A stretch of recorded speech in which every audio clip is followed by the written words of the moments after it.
Hey everybody, this is Patrick again, and I'm here to do part one of a two-part series. It's going to talk about how we do mass deployments in Q-Sys. So we're going to start with this kind of parent file, and what it's going to do is it's going to push code to often several other files, but in this case one, or several other systems that are going to serve as clients, where this one is the server. So I have a touch panel here that I mocked up for this tutorial. I kind of had fun with it, and I made a Rick and Morty style CSS file. So I asked text to image AI to make me some Rick and Morty style conferencing buttons. So that's what this is. We have our logo here at the top, could be a company logo, a settings button, a power button, and two splash page buttons. I usually want the splash page to kind of do 90% of the use cases, where all the rest of the controls are just going to kind of fill in that last 10%. So here we have a Zoom meeting. At work, that's going to automatically start Zoom with the Zoom APIs, and then we're going to get to a home page that says use the menu buttons to choose an activity. You have an audio page here, you have a video page here. There are no real controls on this touch panel because it's just a mock-up. The only thing I have is this MXA mic control, which is this MXA 310 that I'm talking into. If I were to hit this button right now, you will see that I just muted while I was talking. The last thing, the settings button isn't doing anything. It's just going to the home page for now because I'm not using it. And the power button here is going to shut down the touch panel just like that and get us back to the splash page. And generally, it's going to shut down the projector screens and TVs and everything else. So we're starting here. You'll see the code that is all the script, and it lives right in the UCI with the UCI scripting capabilities. And we're going to start. The first thing we're going to do is we're going to open up our. We're going to find this UCI in our UCIs here, and we're going to go and we're going to export that.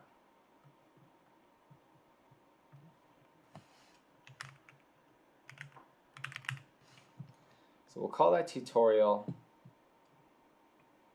Give it a sec for that to do its thing. Then I have a new file here that I haven't touched at all. And on that file, we're going to go ahead and import that.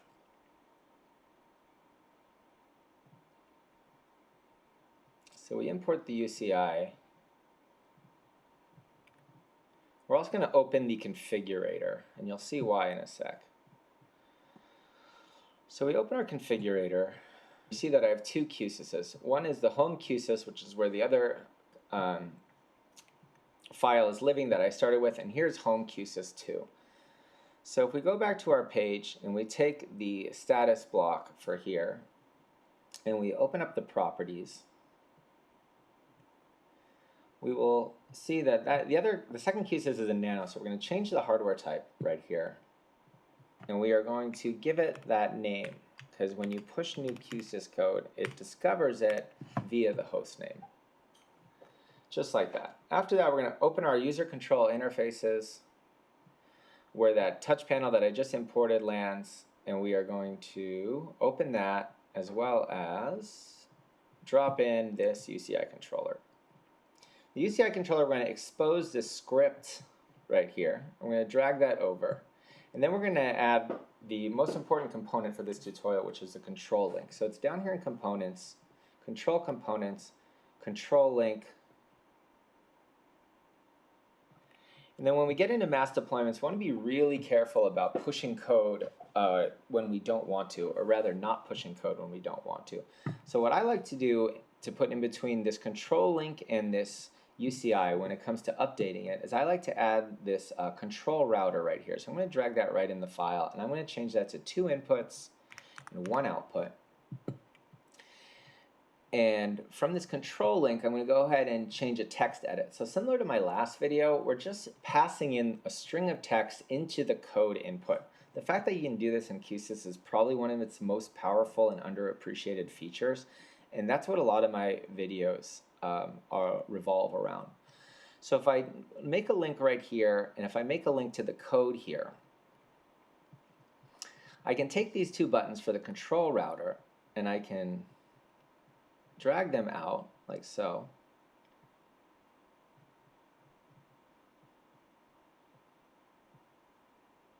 I can make them wider and taller, and I can change the font size like that, and this one will be deploy.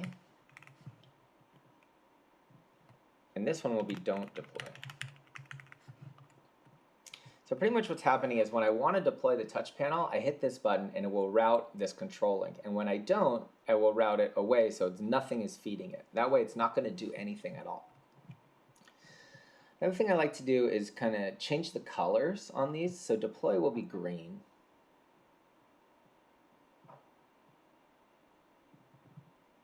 And don't deploy will be red. Just like that. Then I'm going to take, because it is a text edit field that we're passing, I like to have the text in a kind of a higher availability place and having to open up that block every single time. So I'm going to take it right here and drag it all the way down here because the code is usually pretty long. I'm going to change the alignment to left and to top. Now we need to get a little bit of information from the parent file before we can proceed. So if you'll notice in the parent file that I started with, I have a different schematic page open, and that's called the deployment page. I've done the same thing, however the only difference is the control link is on the other side because it's the server while the other files are the client, in this case just one file. And also the code output is feeding that control router. So I have the same deploy, don't deploy scheme set up here in reverse. The control link finds its other control links via the string of text which is listed here, which is TP deploy. So we'll keep that in mind, and then the other thing we're going to need is the IP address, which is 5.196, similar to the last video because it's the same core. So we'll go ahead and open that up, and we're going to write that TP deploy that we saw, and that's how it's going to link. I'm going to make sure this one's set as a client, the other one's set as a server. I can't show you because the file's online right now. And then because I'm doing a lot of this across different VLANs, we want to make sure that we're specifying that server address. So even if it's network attached, if it's not in the same network segment, it's not going to be able to find it. So this is why we have to call out the specific network segment like so. This text is long, so I'm just going to write link to make the box smaller. And from there, I should be able to push the file.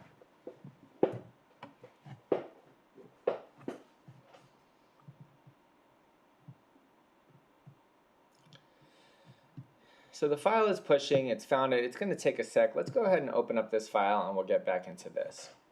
While I'm waiting for that to push, I want to explain one of the most important principles in this deployment, and that is separating the code from the config. The next video is all going to be about how I take this config here, which I write ST, stands for state, kind of like mimicking a state object that you would see in front-end engineering. And for the next video, we're actually going to take this entire state and we're going to push that into a JSON file that's going to live on the core itself. So the configuration lives with the hardware that it's administering, and then the code is going to be identical on every single system. And that's really important. And in the meantime, we're just keeping it here for ease of use and to have a second video where we can kind of get into that deeper. So let's check in on our other file while we're here. Okay, so that is successfully pushed. It's set to deploy. Let's change it to don't deploy for now. Whether or not it's set from don't deploy, you can see from the controlling that it's populated that code from the link. Even though the other system was set to not deploy, I had already loaded it, so it was already sitting there in this kind of buffer that was the link's text box. So now we are live deploying to this core after we do this. So any change that I make on the parent file is going to reflect on all the client files. So if I were to go in here and do something like this, we'll see if we see it over on this file. And there it is. I added print hello from the server and it automatically exported here to the client. Now, there's something important that I want to show you. And I'm going to go ahead first and I'm going to split up this code so we can see it on both windows. I have this kind of cool script for debugging where I don't always have this UCI scripts IDE open. So I made this function right here called the error handler. And so I created this box that doesn't live on the UCI, and it's called error. And so pretty much what I do is I attach an event handler to the error count of this touch panel, and if it ever exceeds 0, meaning that there is an error, it's going to write, there's an error, skip a line, and then write the log right here. Then every time I push this to runtime, as you can see, I clear out that box. So I have a kind of real-time updates of when there's an error. So let's get into the error. We can see that it's on line 91. And we'll go down here, and we have this sort of audio handler function that I wrote. And the reason this is an error is because I actually don't have an MXA310 component in this file. If you recall, it was brand new. I like to make separate components when I'm controlling a certain device. Oftentimes a device has a third-party plugin already, but if it doesn't, I like to make my own, which I did in this case. And this way I don't need to actually open up a TCP socket on the UCI script itself. There's a kind of a layer of differentiation between this file and, between this code that runs and the hardware that it controls. It makes for a cleaner touch panel, I think. So because we don't have the MXA310, we do want to keep the code the same, and that's kind of where the code and config comes into play. We want to be staying on the parent file, which is right here. So I'm going to go ahead and delete that print hello. Now I'm going to go down and write a little bit of a workaround. I'm going to write another function here, which is kind of going to go like this. I'm going to write for index component in pairs component dot get components, which is one of my favorite functions. It's just a table of all the components in the file. Now if I were to write print component, I'm going to get a table. Lua can't automatically parse through a table and print it in the same way that JavaScript can, depending on how much it's nested. So you're just going to see a table. It's not really going to tell us anything. But I know from memory that this table of components has a value or a key called the name. So we're going to find the value of that key by writing print comp.name. First we'll clear this, see what happens. So now you can see all the components in the file. This is a big file because it's where I'm always kind of iterating and trying new things. But one thing you'll notice is my script for the MXA310, which is right here. If you hover over it, you can see the component name is MXA310. So what I'm going to do here is, instead of printing the component name, I'm going to say if it finds a component name, so if comp.name equals MXA310, then print found comp.name.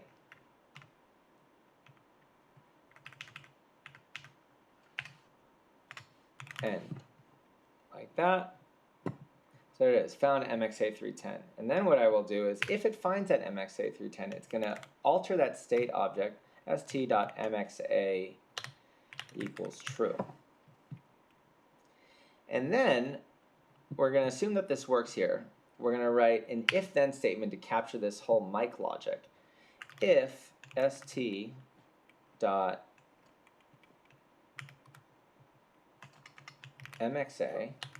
then we're going to go ahead and indent this.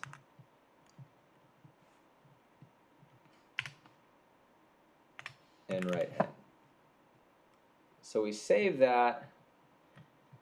Check our deployment here. We are set to deploy, so we're deploying live right now. We're going to open up our new file that has the client core that we're pushing code to.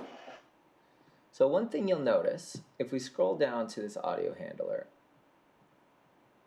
you will notice that it has that same code that I just wrote because it just pushed through the control link. It says if comp.name equals MXA310 print found comp.name. Notice how when I run this script, it does not find that comp.name, so it does not print anything. And if I were to go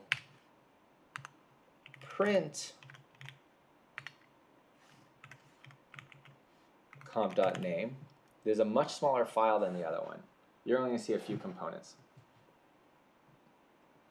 So we can go ahead and delete that, and we don't even really need to delete it because anytime we make a change on the other one, it will automatically update this. It's kind of one of the good parts. I can be sitting in this client file trying to figure out what's going wrong, write a bunch of print commands, and then I don't need to leave them hanging. I can just re-push that first file.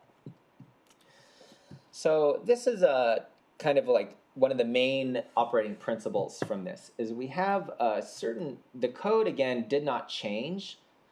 I didn't have to touch the state object in this instance, but I was able to write a string of code that was able to pull the file and alter that state object. So there's two different ways to do it. None of that will be necessary when I show you how to take this file and push it up into JSON.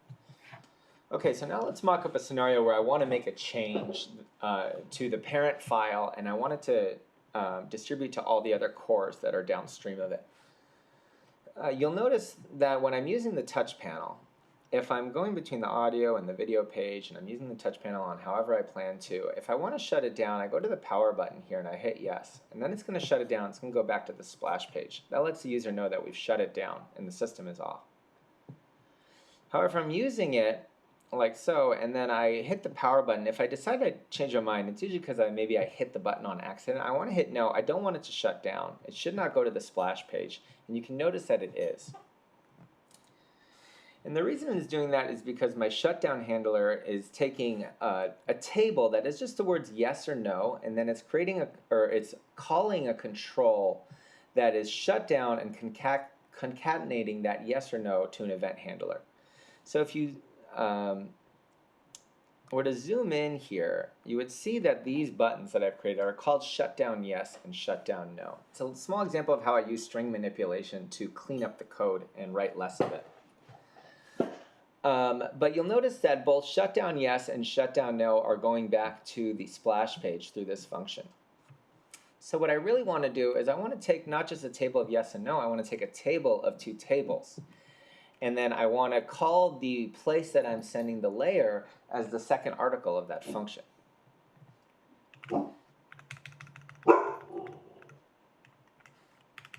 So if I make a yes here, and then I make yes go to splash,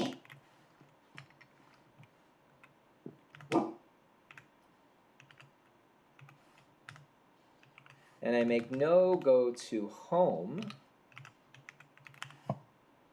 and then instead of control shutdown button, it's control shutdown button at index 1, which is yes and no. And then layer control, instead of calling splash directly,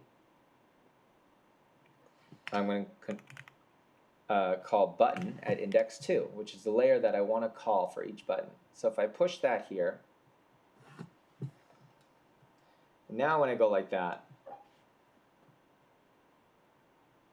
if I'm here in the touch panel, if I hit yes, it will shut it down, but if I hit no, it will go back to the home page. I also realized that I did that on the client file, but all I need to do here is just copy this over to the parent file.